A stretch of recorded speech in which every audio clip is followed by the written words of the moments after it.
Oke, selamat malam. Nama saya Bertolus Asmin, mahasiswa Fakultas Hukum di Universitas Nusa Putra. Di sini saya memaparkan tentang asas-asas hukum tata negara.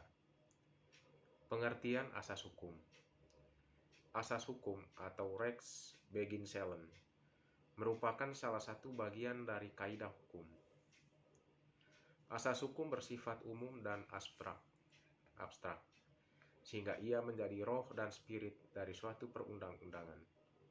Pada umumnya, asas hukum itu berubah mengikuti kaidah hukumnya, sedangkan kaidah hukum akan berubah mengikuti perkembangan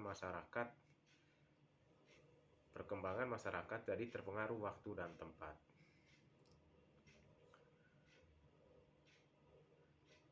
Menurut Van Eyck-Homesch, asas hukum adalah dasar-dasar atau petunjuk arah dalam pembentukan hukum positif. Asas hukum tidak boleh dianggap sebagai norma-norma hukum yang konkret, tetapi dipandang sebagai dasar-dasar hukum atau petunjuk-petunjuk bagi hukum yang berlaku.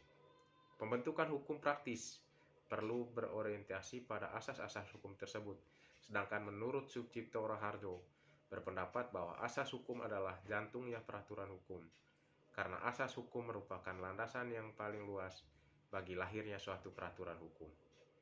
Bahwa peraturan-peraturan hukum itu pada akhirnya dapat dikembalikan kepada asas-asas tersebut.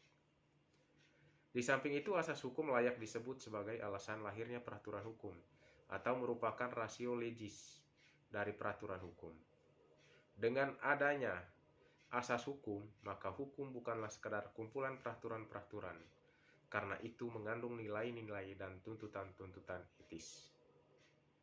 Asas hukum berfungsi baik di dalam maupun di belakang sistem hukum positif. Asas hukum itu dapat berfungsi demikian karena berisi ukuran nilai sebagai kaidah penilaian agar hukum itu mewujudkan kaidah hukum tertinggi dari suatu sistem hukum positif. Itu sebabnya asas-asas hukum itu adalah fondasi dari sistem tersebut. Asas hukum itu terlalu umum untuk dapat berperan sebagai pedoman bagi perbuatan.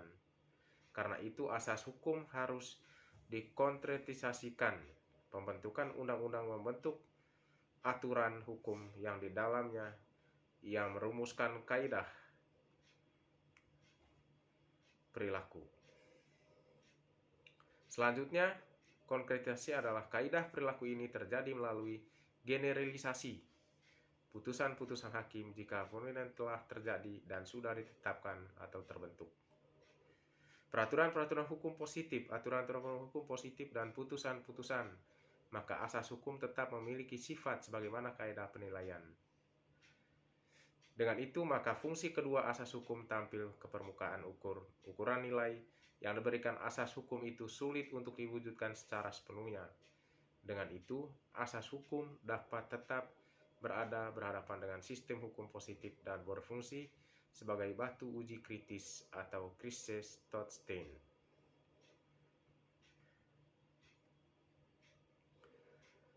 Dalam perkembangannya, konsep negara hukum dikelompokkan bagi menjadi beberapa jenis, yang diantaranya sebagai berikut. Rechtsstaat.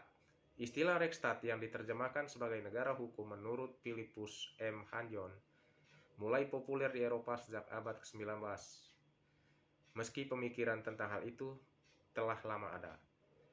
Cita negara hukum itu untuk pertama kalinya dikemukakan oleh Plato dan kemudian pemikiran tersebut dipertegas oleh Aristoteles.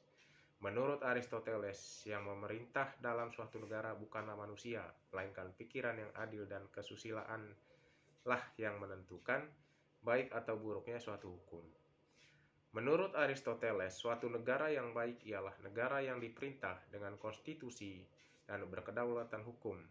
Oleh karena itu, menurutnya bahwa yang penting adalah mendidik manusia menjadi warga negara yang baik.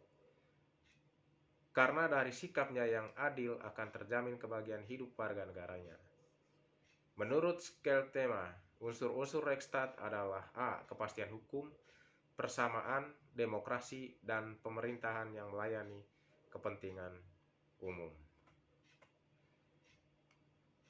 Yang kedua adalah yang ke B, rule of law. Selain Rechtsstaat, terdapat juga konsep negara hukum rule of law. Konsep ini setidak-tidaknya memiliki ciri, yaitu A. Adanya supremasi aturan-aturan hukum, B. Kesamaan kedudukan di depan hukum, atau equality before the law, dan C. Jaminan perlindungan terhadap HAM. Ciri yang menonjol pada konsep ini menurut Philippus M. Hanjon adalah ditegakkannya hukum yang adil dan tepat. Sekian dan terima kasih. Itulah pemaparan materi tentang hukum